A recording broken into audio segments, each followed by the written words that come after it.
Ayub 20 ayat 1 sampai 29, demikian firman Tuhan.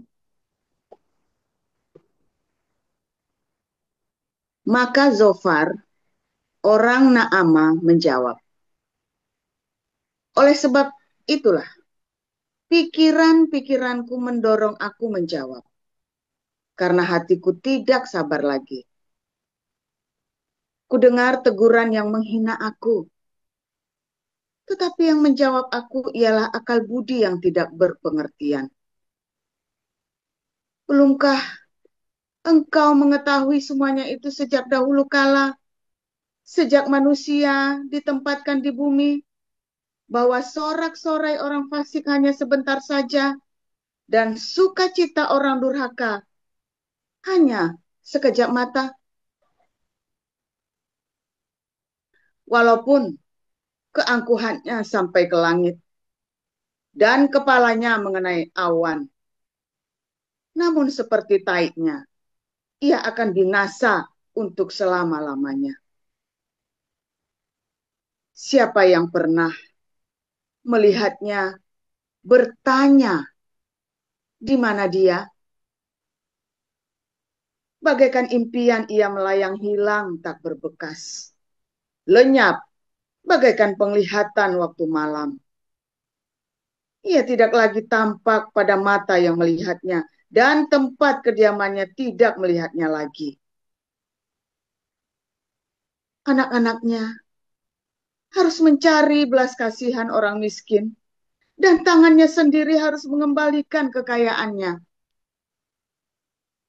Tulang-tulangnya boleh penuh tenaga orang muda, tetapi tenaga itu pun akan membaringkan diri bersama dia dalam debu. Sungguh pun kejahatan manis rasanya di dalam mulutnya, sekalipun ia menyembunyikannya di bawah lidahnya, menikmatinya serta tidak melepaskannya dan menahannya pada langit-langitnya. Namun berubah juga makanannya di dalam perutnya menjadi bisa ular tedung di dalamnya. Harta benda ditelannya, tetapi dimuntahkannya lagi. Allah yang mengeluarkannya dari dalam perutnya. Bisa ular tedung akan diisapnya. Ia akan dibunuh oleh lidah ular. Ia tidak boleh melihat batang-batang air dan sungai-sungai yang mengalirkan madu dan dadih. Ia harus mengembalikan apa yang diperolehnya dan tidak mengecapnya. Ia tidak menikmati kekayaan hasil dagangnya, karena ia telah menghancurkan orang miskin dan meninggikan mereka sebentar. Ia merampas rumah yang tidak dibangunnya. Sesungguhnya, ia tidak mengenal ketenangan dalam batinnya. Dan ia tidak akan terluput dengan membawa harta bendanya. Suatu pun tidak luput daripada lahapnya. Itulah sebabnya kemujurannya tidak kekal. Dalam kemewahannya yang berlimpah-limpah, ia pernah khawatir.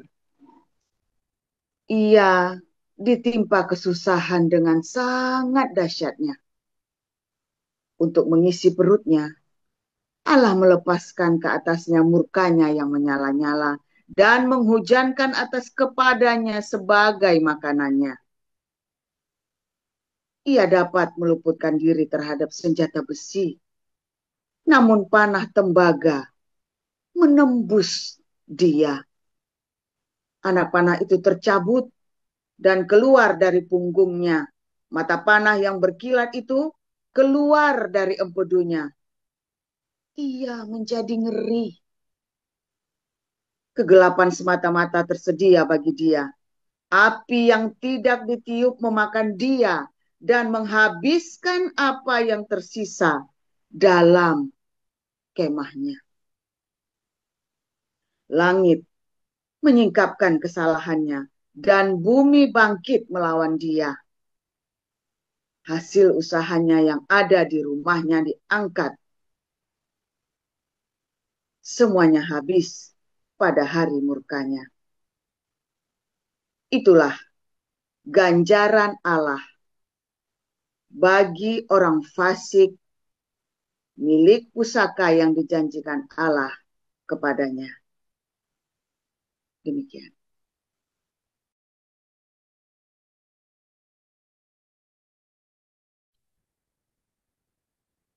Baik, saya lanjutkan. Yohanes 19 ayat 1 sampai 25. Demikian firman Tuhan.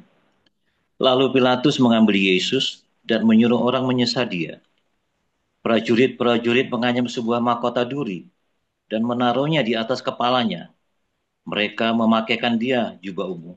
Dan sambil maju ke depan mereka berkata, "Salam, hai Raja orang Yahudi." Lalu mereka menampar mukanya.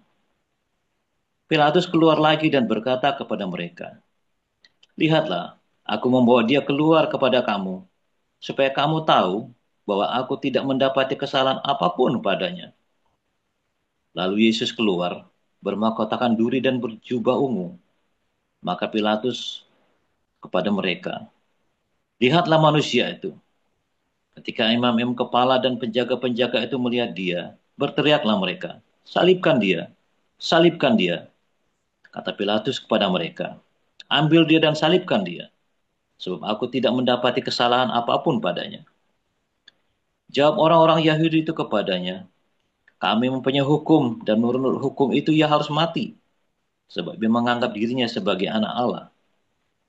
Ketika Pilatus mendengar perkataan itu, bertambah takutlah ia. Lalu ia masuk pula ke dalam gedung pengadilan dan berkata kepada Yesus, "Dari manakah asalmu?" Tetapi Yesus tidak menjawab kepadanya. Maka kata Pilatus kepadanya, "Tidakkah engkau mau bicara dengan aku? Tidakkah engkau tahu bahwa aku berkuasa untuk membebaskan engkau dan berkuasa juga untuk menyalibkan engkau?" Jawab Yesus. Yesus menjawab, "Engkau tidak mempunyai kuasa apapun terhadap aku, jikalau kuasa itu tidak diberikan kepadamu dari atas. Sebab itu, dia yang menyerahkan aku kepadamu lebih besar dosanya." Sejak itu Pilatus berusaha untuk membebaskan dia. Tetapi orang-orang Yahudi berteriak, "Jikalau engkau membebaskan dia, engkau bukanlah sahabat Kaisar. Setiap orang yang menganggap dirinya sebagai raja, ia melawan Kaisar." Ketika Pilatus mendengar perkataan itu, ia menyuruh membawa Yesus keluar, dan ia duduk di kursi pengadilan di tempat yang bernama Litostrotos, dalam bahasa Ibrani, Gabata. Hari itu ialah hari persiapan Paskah, kira-kira jam 12. Kata Pilatus kepada orang-orang Yahudi itu, "Inilah rajamu." Maka berteriaklah mereka, "Enyahkan dia, enyahkan dia, salibkan dia." Kata Pilatus kepada mereka, "Haruskah aku menyalibkan rajamu?" Jawab imam-imam kepala, "Kami tidak mempunyai raja selain daripada Kaisar." Akhirnya Pilatus menyerahkan Yesus kepada mereka untuk disalibkan. Mereka menerima Yesus. Sambil memikul salibnya, ia pergi keluar ke tempat yang bernama tempat tengkorak.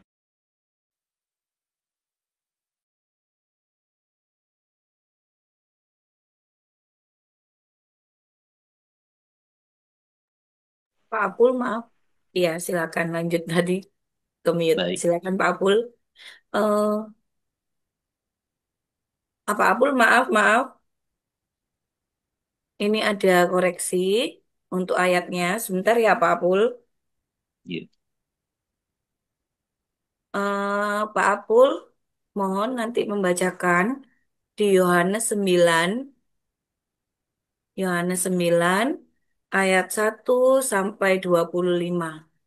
baik, Iya, dibaca ulang nanti ya Pak. Di Yohanes 9 ayat 1 sampai 25. Terima kasih baik. Pak Apul. Iya, Saya silakan lanjutkan. persiapkan diri dulu. Dan ayat 1 sampai 25. Iya, Yohanes 9 ayat 1 sampai 25. Ya, silakan Pak Apul. Waktu Yesus sedang lewat, ia melihat seorang yang buta sejak lahirnya. Murid-muridnya bertanya kepadanya, "Rabi, siapakah yang berbuat dosa? orang ini sendiri atau orang tuanya sehingga dilahirkan buta? Jawab Yesus, bukan dia dan bukan juga orang tuanya, tetapi karena pekerjaan-pekerjaan Allah harus dinyatakan di dalam dia. Kita harus mengerjakan pekerjaan-pekerjaan dia yang mengutus aku. Selama masih siang, akan datang malam, di mana tidak ada seorang pun yang dapat bekerja. Selama aku di dalam dunia, akulah terang dunia. Setelah ia mengatakan semuanya itu, ia meludah ke tanah dan mengaduk ludahnya itu dengan tanah, lalu mengoleskannya pada orang mata buta tadi dan berkata kepadanya, "Pergilah, basuhlah dirimu di dalam kolam Siloam." Siloam artinya yang diutus. Maka pergilah orang itu. Ia membasuh dirinya lalu kembali dengan matanya sudah melek. Tetapi tetangga-tetangganya dan mereka yang dahulu mengenalnya sebagai pengemis berkata, "Bukankah dia ini yang selalu mengemis?" Ada yang berkata, "Benar, dialah ini." Ada pula yang berkata, "Bukan, tapi ia serupa dengan dia." Orang itu sendiri berkata, "Benar, akulah itu." Kata mereka kepadanya, "Bagaimanakah matamu menjadi melek?" Jawabnya, "Orang yang disebut Yesus itu mengaduk tanah, mengoleskannya pada mataku dan berkata kepadaku, 'Pergilah ke Siloam dan basuhlah dirimu.' Lalu aku pergi dan setelah aku membasuh diriku, aku dapat melihat." Lalu mereka berkata kepadanya, "Di manakah dia?" Jawabnya, "Aku tidak tahu." Lalu mereka membawa orang-orang yang tadinya buta itu kepada orang-orang Farisi. Adapun hari waktu Yesus mengaduk tanah dan memelekkan mata orang itu adalah hari Sabat. Karena itu, orang-orang Farisi pun bertanya kepadanya, "Bagaimana matanya menjadi melek?" Jawabnya, "Ia mengoleskan nadukan tanah pada mataku, lalu aku membasuh diriku, dan sekarang aku dapat melihat." Maka kata sebagian orang-orang Farisi itu, "Orang ini tidak datang dari Allah, sebab ia tidak memelihara hari Sabat." Sebagian pula berkata, "Bagaimanakah seorang berdosa dapat membuat mujizat yang demikian?" Maka timbullah pertentangan di antara mereka. Lalu kata mereka pula kepada orang buta itu, "Dan engkau, apakah katamu tentang dia? Karena ia telah memelekkan matamu?" Jawabnya, "Ia adalah seorang nabi." Tetapi orang-orang Yahudi tidak dapat percaya bahwa tadinya ia buta dan baru dapat melihat lagi, sampai mereka memanggil orang tuanya dan bertanya kepada mereka, "Inikah anakmu yang kamu katakan bahwa ia lahir buta? Kalau begitu bagaimanakah ia sekarang dapat melihat?" Jawab orang tua itu, "Yang kami tahu ialah bahwa dia ini anak kami dan bahwa ia lahir buta. Tetapi bagaimana ia sekarang dapat melihat, kami tidak tahu. Dan siapa yang memelekkan matanya, kami tidak tahu juga. Tanyakanlah kepadanya sendiri. Ia sudah dewasa, ia dapat berkata-kata untuk dirinya sendiri." Orang tuanya berkata demikian karena mereka takut kepada orang-orang Yahudi. Sebab orang-orang Yahudi itu telah sepakat bahwa setiap orang yang mengaku dia sebagai Mesias akan dikucilkan. Itulah sebabnya, maka orang tuanya berkata, "Ia telah dewasa, tanyakanlah kepadanya sendiri." Lalu mereka memanggil sekali lagi orang yang tadinya buta itu dan berkata kepadanya, "Katakanlah kebenaran di hadapan Allah. Kami tahu bahwa orang itu orang berdosa." Jawabnya, "Apakah orang itu orang berdosa? Aku tidak tahu. Tetapi satu hal yang aku tahu, yaitu bahwa aku tadinya buta dan sekarang dapat melihat." Demikian firman Tuhan. Haleluya, luar biasa firman Tuhan, selalu baru setiap hari ketika kita menanti-nantikan Tuhan, ya dengan pengharapan, sauh yang teguh, sauh yang sejati, ya pengharapan itu kan seperti sauh, dan juga ya terus dengan setia mengucapkan syukur, ya dengan pengharapan mengucapkan syukur, ya terus ada pengampunan, ada diakonia, sesimpel itu ya, sesungguhnya sesimpel itu saudara. Tapi kamu lebih suka tahayul, nah itu masalahnya, ya kan? Nah, orang-orang beragama itu paling suka bertahayul tuh saudara. Contohnya nih, ya kalau kamu ngebom bunuh diri, kamu masuk surga, ya ketemu sama bidadari, ya kan? Kalau kamu ini kan lagi di video-video di TikTok di lagi viral nih. Asal kamu Islam, ya, kamu mau berzina, kamu ngerampok, kamu berbuat jahat, kamu maling, kamu ngelontek, asal kamu Islam pasti masuk surga. Kan edan, saudara. Allah Tuhannya compong, saudara. Tuhan gila yang begitu. Jangan ketawa dulu, orang Kristen juga begitu loh. Kamu tanya di Manado tuh, kamu tanya tuh di Batak tuh, kamu tanya di Papua tuh. Yang penting kamu Kristen, kamu maling, rampok, mabuk, cap tikus, jimat. Yang penting kamu Kristen, pasti masuk surga. Coba doanya pendeta. Oh ya sudah, dia Tuhanku, Bapa terimalah dia sudah berada di sisi Bapa. Ya nih orang ini sudah bahagia bersama Bapa di surga. Padahal dia matinya gara-gara minum cap tikus, saudara. Kan goblok, mana ada begitu, saudara. Wah, tapi sekali selamat tetap selamat, Pak. Gundulmu peang, saudara. Wah, kalau atuannya begitu, saya enggak mau, saudara. Takut saya, saudara. Saya takut, saudara. Saya takut. Iya kan? Kamu kan berpikir maunya begitu kan? Kalau kamu udah percaya, fanatik dengan agamamu, pasti kamu masuk surga kan? Itu tahayul-tahayul tingkat dasar loh. Itu baru tahayul tingkat dasar loh, saudara. Tahayul yang bodoh banget. Kalau kamu Kristen, atau tadi kalau kamu Islam, pasti masuk surga. Tuhan edan, saudara. Baru bunuh orang, pasti masuk surga ini. Tuhan edan, saudara. Baru matinya di panti pijat, saudara ya. Baru olah bebe, baru begitu mati. Wah, kebanyakan Viagra, saudara ya. Oh, ini masuk surga, ini sudah ditimpa Bapak di surga, amal ibadahnya. Kan edan, saudara. Nggak mungkin, kamu jangan mengigau, saudara ya. Kalau ada Tuhan yang begitu, saya nggak mau percaya, saudara. Mendingan tak tinggal Tuhannya, Tuhan edan, saudara. Ini kan saya nggak mau, saudara. Serius nggak mau. Anda harusnya pakai akal sehatmu dan Anda juga tahu Anda tidak akan mau. Ini tuh, wah tapi kalau sekali selamat kan Tuhan Maha Pengampun. Ya berarti Tuhannya nggak benar, saudara. Maha Pengampun itu nggak begitu. Sekalipun kamu dosanya luar biasa, Dia Maha Mengampuni. Kalau kamu minta ampun dengan sungguh-sungguh. Tapi kalau kamu ada orang datang, hehehe, ampun ya Pak, besok jangan lagi. Iya, kita kan manusia Pak, besok ya lagi itu. Kamu tidak akan diampuni, saudara. Percaya saya. Kayak pernah ke surga, saya pernah ke surga, saudara. Jangan ngomong tidak pernah, saya pernah ke surga. Oh, kalau pernah ketemu Tuhan, saya pernah ketemu Tuhan. Ya. Apa ini kan cuma pendeta biasa. Saya ini doktor teologi, saudara. Saya sekolah di Haifa University. Kamu mau ngomong apa lagi sama saya? Kamu mau tinggi-tinggian apa ilmu sama saya? Ketemu Tuhan saya pernah. Masuk surga saya pernah. Sekolah pun saya tinggi, saudara. Kamu mau apa-apaan sama saya? Mau belajar tahu apa? Kalau ada Tuhan yang begitu, Tuhan yang Maha Pengampun, lalu kamu habis panti pijat, mati kena Viagra, ini Bapak di surga sudah mengampuni dosanya. Enggak, saudara. Jangan percaya, saudara, ya itu bohong. Itulah sebabnya ketika kamu dibaptis, ya habis kamu dibaptis nggak langsung mati, saudara. Mengapa orang Kristen habis dibaptis nggak langsung mati? Kan harusnya masuk surga kan, harusnya kan? Lah, kenapa orang Kristen dibaptis nggak langsung mati, saudara? Kan habis dibaptis kan diampuni dosanya. Iya kan? Mati aja harusnya langsung kasih mati dong.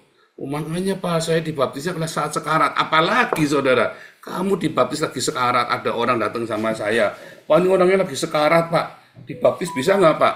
Sekaratnya itu gimana? Sadar nggak? Nggak sadar Pak, lagi merem Pak. Kita baptis dulu Pak, sebelum dia mati Pak. Lah yang ngapain? Kamu baptis gitu, kamu edan. Malah mati. Lagi sekarat. Begitu saudara ya, kamu baptis saudara ya, di dalam nama Yesus biar masuk surga, ya enggak bisa. Nah itulah tahayul ya. Kamu tuh kepenginnya yang instan, kamu pengennya yang gitu kan, bypass. Itu otakmu yang korup saudara, otakmu yang sudah penuh dengan kejahatan. Karena kamu juga seperti itu kan, maunya bypass kan. Kamu ngakali Tuhan itu namanya. Ini baru yang dasar, saudara ya, tentang keselamatan. Ada lagi tahayul. Nah, ini lebih dalam lagi. Makanya ikuti kelas profetik ya. Ya, saya di kelas profetik baru saya ajari. Wah, ini bagian 2. Tapi saya tetap lipatkan bagian 1. Ini update. Kan saya selalu janji setiap ada kelas saya 4 kali pertemuan, 4 kali angkatan, pasti angkatan kelima sudah saya rubah. Saya ada update sesuatu. Pertama yang ringan-ringan dulu, saudara. Kalau kasih langsung berat, kamu jeblak nanti. Kasih tahu, saudara ya.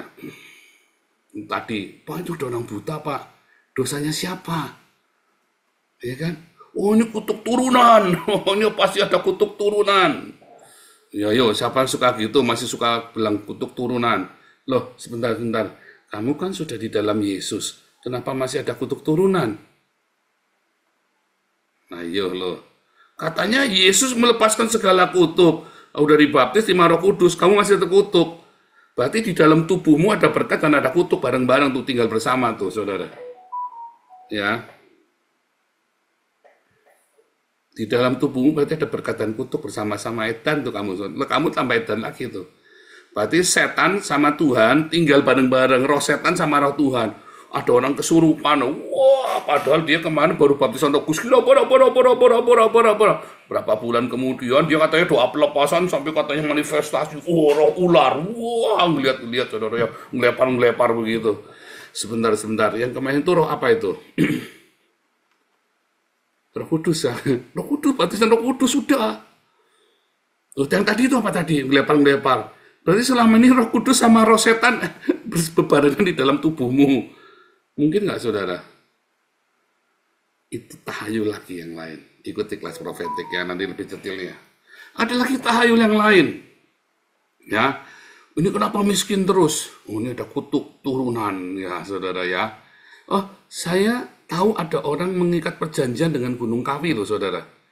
Ya, anaknya jadi korban. Ada orang mengikat perjanjian ya dengan kuasa-kuasa yang kita nggak tahu apa itu. Kalau orang-orang bilang kuasa setan. Nah, tapi kalau saya bilang, ya, kamu menjual dirimu kepada apa yang kamu kejar. Ya, kalau begitu kamu jual dirimu dengan apa yang kamu kejar. Maka kamu bayarannya dengan apa yang tidak kamu kejar. Kamu punya anak, kamu tidak menghargai Tuhan kasih kamu anak yang cantik. Lalu kamu menjual diri dengan mau ingin kaya, kamu tidak urusan lagi dengan anakmu. Sehingga kamu tidak telaten sama anakmu, tiba-tiba anakmu mati diperkosa, saudara. Tiba-tiba anakmu mati kecelakaan ketabrakan, berturut-turut. Mengapa?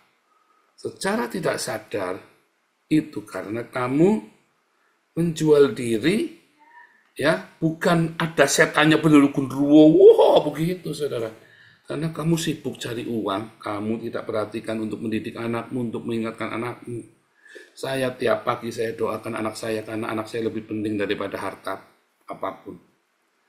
Sak pusing-pusingnya saya, sak mumet-mumetnya saya, saudara ya. Sak bertengkar-bertengkarnya saya dengan anak. Zaman itu ya, saya selalu sempatkan berdoa buat anak saya. Saya selalu sempatkan buat peluk anak saya. Anak saya nangis, anak nggak ngerti, saudara. Zaman itu kan kita masih muda ya, masih lugu ya, masih naif. Anak nggak ngerti kenapa anak ini nangis. Saya bisa tahu ini anak ini nangis kenapa. Ada nangis marah, nangis kesel, nangis manja itu ya, nangis marah itu, nangis manja, nangis sakit, nangis lapar, ya, atau nangis capek, kecapean, saking capek karena sering kita popong-popong, kita pergi-pergi kemana-mana, kan anak kecapean ya. Ada berbagai macam jenis, saya bisa tahu ini anak sakit, ini anak nangis kenapa. Dari, nangis sampai kesel begitu ya, ada apa nih? Ya, pampersnya kotor banget, sehingga kotorannya sampai kemana-mana. Rupanya, dia lagi diare kan, padahal sudah diganti. Terus, saya macam gitu ya, enggak lah, ini baunya orang mencret. Saya bisa tahu loh, saudara. Kenapa? Karena saya titen sama anak saya. Ya. Saya perhatian benar. Saya ngerti. Karena saya dulu tidak diperhatikan oleh orang tua saya. Makanya ketika saya bertobat, saya berdamai. Saya tahu, saya mendapat pendidikan yang baik. Dan saya mengerti. Ini anak kurang ini. Saya begitu anak kecil saya ngerti. Ya. Anak kecil kayak apa tak gendong saya pasti diem, saudara. Anakmu ya kalau kecil kalau ketemu saya nangis kayak apa tak gendong saya pasti diem. Takut soalnya, bukan takut. Ya entah kenapa diem, ya. Semua anak nangisnya kayak apa kalau tak gendong saya pasti diem, saudara. Nah, kenapa? Nah itu, karena titen, saudara ya. Ada satu titen. Penting itu ya. Jadi ada tahayul-tahayul dalam agama, apalagi di masyarakat Indonesia, ya. Sehingga kamu tahayul-tahayul itu melampaui akal sehatmu. Karena di Alkitab nggak ditulis begitu, tapi kamu membayangkan itu kayak Tony Daud, apa itu, gereja-gereja pendeta-pendeta karismatik paling suka tahayul tuh, saudara. Roh ini, roh ini, roh itu. Oh, saudara mau genderuwo, kuntilanak, pocong, saya sudah lihat semua. Ya, genderuwo, kuntilanak, pocong, tuyul, saya sudah lihat semua. Tak kejar-kejar, tak uber-uber. Sekarang orang mau nakutin saya, apa sih nggak takut. Saya pernah tinggal di Jerman, di satu resort, dan saya tinggal sendirian di situ, saudara. Itu resort tuh berapa hektar tuh ya, di hutan tuh, saudara ya. Jadi kalau musim winter begitu, liburan Natal, anak-anak itu pulang semua ke rumahnya. Saya sendirian ilil di situ, saudara. Sendirian satu batang kara di resort itu. Itu resort bekas tempat meetingnya Hitler, Nazi itu kalau meeting itu, saudara. Ada bekas tempat, pokoknya tempat interogasi segala macam di situ. Anda bayangin ya. Kalau masuk ke basementnya itu, kita mau nyuci itu, wah, mencekam, saudara ya. Itu saya mah jalan-jalan aja, nggak takut, saudara ya. Nggak takut, apa yang ditakutkan? Kalau kamu sudah mengerti ya makna dari Alkitab ketika Alkitab itu cerita, ya, maka kamu tidak takut lagi dengan tahayul-tahayul itu. Tetapi ternyata Alkitab cerita kepada kita hal-hal yang lebih indah, saudara. Sebuah realita kehidupan, sebuah perjalanan iman, sebuah proses bagaimana kamu bisa survive di dunia ini tanpa tahayul. Nah, kebanyakan orang-orang di gereja karena dia di-framing oleh agama sebelumnya, oleh budaya lokal. Lalu dia menceritakan isi Alkitab dengan sebuah tahayul. Nah, sebenarnya salah nggak? Tadinya itu adalah penginjilan kontekstual. Tapi lama-lama tahayulnya yang keluar. Ya, kayak Sinterklas, cerita Sinterklas itu kan juga tahayul sebenarnya kan. Sinterklas dan Pit Hitam itu kan cerita tahayul sebenarnya. Walaupun ada tokohnya ya, Santa Nikolaus dari Smyrna itu yang nempeleng si Arius itu ya, ditempeleng lagi meeting di Nikaya, dia tempeleng itu si Arius gara-gara dia tidak mau mengakui Tritunggal itu kan. Nah, itu contohnya itu ya. Tapi itu sebuah tahayul, Santa dan Santo. Itu kan sebuah tahayul. Katanya mayatnya nggak busuk sampai sekian, itu menunjukkan kesalehannya dia dan apa segala macam. Aduh, itu tahayul, saudara. Kalau imanmu masih dengan yang begituan, maka di padang gurun kamu tidak akan tahan, kamu akan dipenuhi dengan tahayul.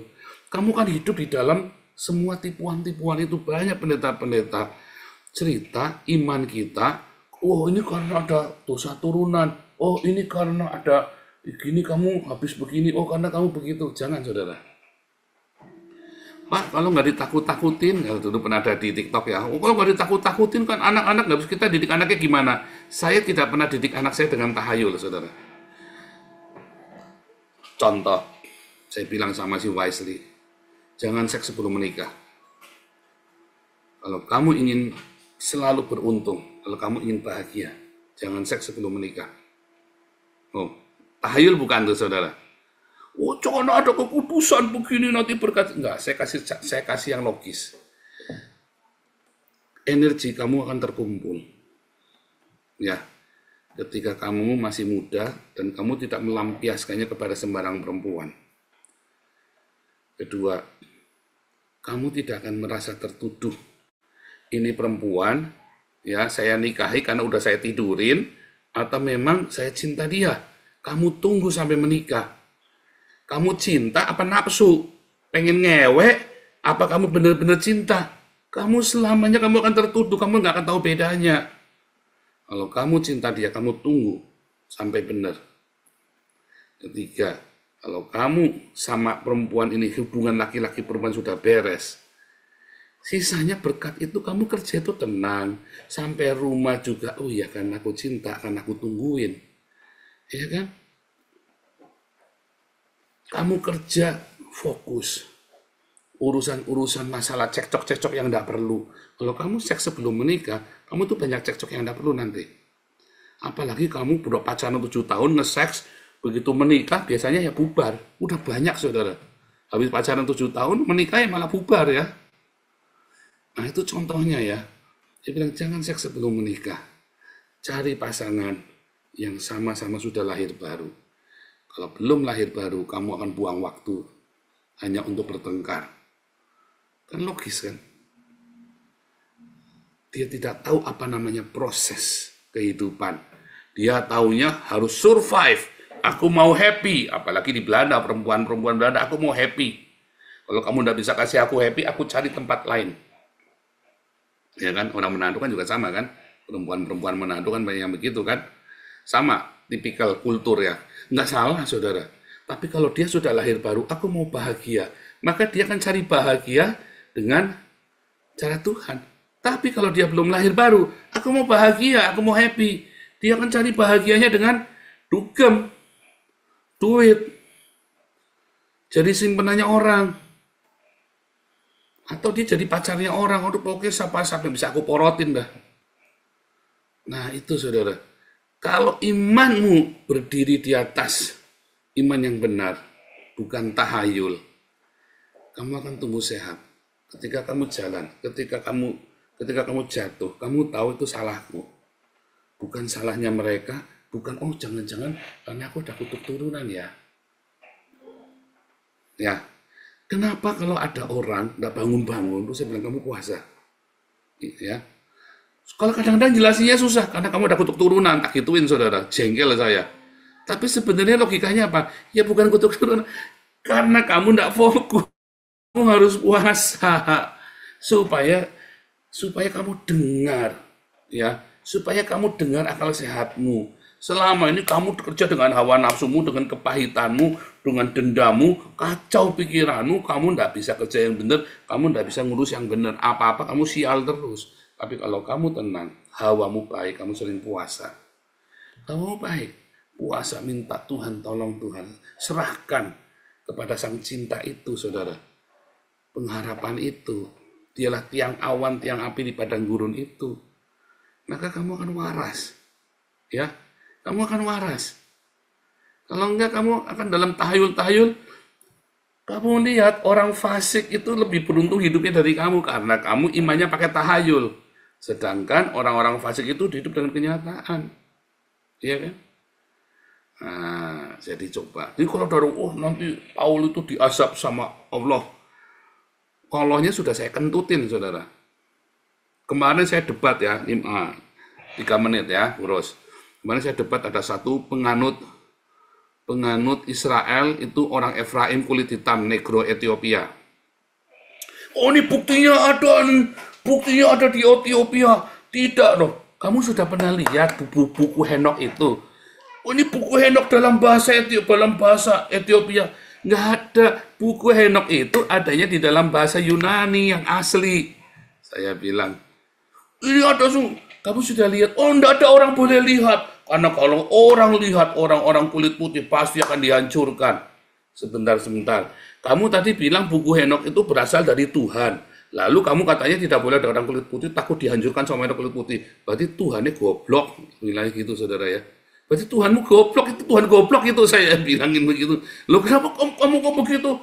Ya goblok. Aduh kamu jangankan saya ngomongin Tuhanmu goblok. Tuhan saya pun tak bilangin goblok. Kalau penafsiran kita seperti itu, dan Tuhannya goblok. Sebenarnya bukan Tuhannya goblok, kita yang goblok, saudara. Allah akan menjaga Al-Quran. Sebentar. Torah nggak dijaga, Zabur nggak dijaga, Injil nggak dijaga. Sekarang kamu mau percaya Allah menjaga Al-Quran? Allah goblok, saudara. Torah sudah dipalsukan, Zabur sudah dipalsukan, Injil sudah dipalsukan. Kamu masih percaya yang keempat, dia Pak? Percaya sama Al-Quran gak dipalsukan. Itulah tahayul agama, saudara. Ya, makanya ketika saya berani bongkar ini, iman saya sehat, saudara. Iman saya waras.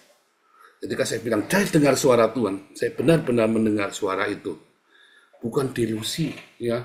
Saya tahu ketika para nabi yang benar mendengar suara Tuhan, dia itu bukan lagi sakit jiwa schizofren loh, saudara. Kayak Muhammad ya. Tapi dia benar-benar mendengar tuntunan Nuh, Abraham, Ishak, Yakub, Daud. Dia benar-benar. Karena dia punya iman yang waras, saudara. Bukan orang sakit jiwa. Ya. Kalau yang nabinya Muhammad itu sakit jiwa, saudara. Dia dengar kerungun-kerungunan, bertentang-tentang, kayong-kayongan, sampai dia sembunyi di bawah rok istrinya. Itu namanya khayalan, ilusi, tahayul dalam agama. Kalau kamu hidup, orang Kristen banyak seperti itu, jangan ngomong orang Islam, saudara. Orang Buddha, orang Hindu, orang Kristen, banyak orang hidup dengan tahayul agama. Makanya diketawain sama orang komunis, sama orang ateis, ketawain. Wah, mereka sangat realistis. Tetapi orang-orang komunis tidak punya cinta, itulah kesalahannya. Ya, mulai hari ini kamu baca firman Tuhan. Ya, semua masalahmu itu adalah ilusi. Kamu jangan dengar yang tidak ada tertulis. Ya, kamu bacalah yang tertulis. Ya, ada roh ini, roh itu, segala macam. Saudara percaya saya. Kalau Anda pengen pintar, ikutin kelas kita. Evangelis, apologetik, sampai ke HBC kuliah ya, 3 tahun dan HBC master. Kamu ikutin. Kamu nanti akan waras. Kalau kamu ikutin terus, ya, kamu akan lepas. Sama seperti saya hari ini masuk tanah perjanjian. Dan saya bisa cerita. Kalau kamu ikutin dengan benar, jangan bervariasi, jangan dimodifikasi pengajaran saya, saudara ya. Kalau saya ngajar, kamu jangan dimodifikasi lagi. Kalau saya sudah bilang, laki-laki konseling sama laki-laki, perempuan konseling sama perempuan, kamu jangan modifikasi, saudara. Itu bahaya. Saya saja, kalau ada orang perempuan mau konsultasi sama saya, Anda harus di sebelah saya. Loh, Anda cewek-cewek, ibu-ibu, kalau konsultasi sama saya, Anda selalu di sebelah saya. Ya, kamu mau cerita seks, cerita apa sama saya, nggak apa-apa, karena Anda ada di sebelah saya. Istri saya ya, bukan orang lain. Tetapi diusahakan dan diharuskan. Konselingnya laki-laki sama laki-laki, perempuan sama perempuan. Hati-hati saudara, jangan sampai kamu terjebak. Kalau kamu tidak ikutin saya, terjadi perzinahan, kamu malah tambah nyungsep di padang gurun, bonggan saudara. Itu contoh ya saudara ya, contoh.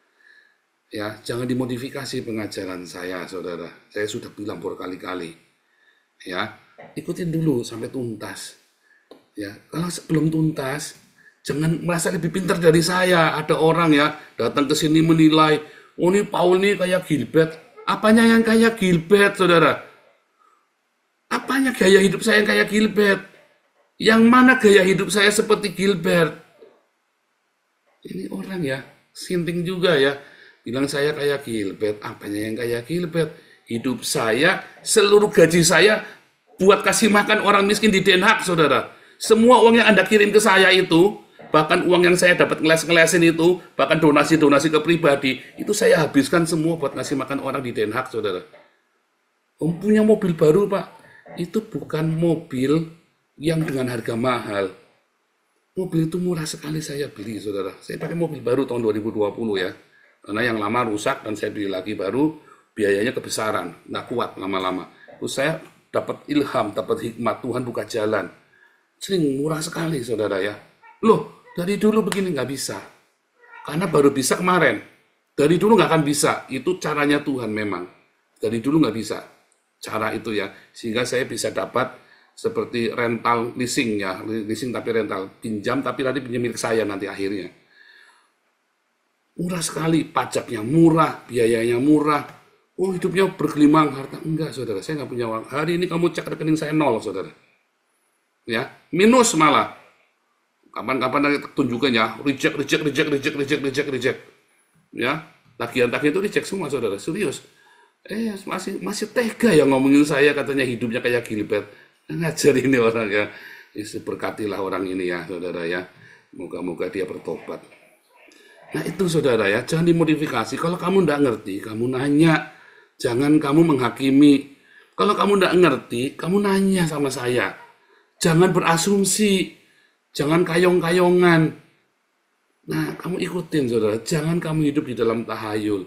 Kamu ilmunya belum seberapa, jangan kamu menilai saya dulu. Kamu nanya kalau dia nggak ngerti, Pak, kenapa kamu begini? Kenapa cara hidupmu begini? Jangan menghakimi, saudara ya, karena kamu belum tahu. Kamu belajar di tempat saya, ya, banyak sekali ilmu yang kamu harus pelajari. Ya, saya bisa jadi seperti ini. Saya itu masuk ke lembah kekelaman. Saya masuk ke Hades yang paling dalam, bukan neraka ya. Saya masuk ke Hades yang paling dalam, saudara. Ya, orang edan saya itu, kayak orang udah mau sinting saya itu. Ya, untung Tuhan Yesus ketemu saya ya, saya diangkat. Ya, kalau enggak mah udah gila, saudara ya. Itulah lembah kekelaman, Mazmur 23. Ya, kamu kalau nggak ngerti, kamu nanya. Jangan kamu terus ngomong ke orang. Kamu nanya ke saya. Ya, apalagi kamu mahasiswa di sini. Ada mahasiswa ya di kita, terus pelayanan misi, merasa lebih pintar dari saya ajarin. Enggak gini, Bapak enggak tahu sih. Loh, saya ini ngajarin kamu tuh, saya lebih tahu dari kamu. Nah, jadi hal-hal seperti itu, kan kamu kan lagi keluar dari tahayul, terus kamu bangga, kamu merasa sudah tahu semuanya. Belum, saudara. Belum. Ya, bahkan kelas F, kelas saya pun setiap tahun saya update baru. Karena kamu tidak akan sanggup ketika saya cerita semuanya, kamu akan kaget nanti. Ya, kamu kan kaget, tapi kalau kamu jalan bareng, nikmati, kamu akan merdeka. Kebenaran itu akan memerdekakan kamu. Ya, Tuhan Yesus memberkati.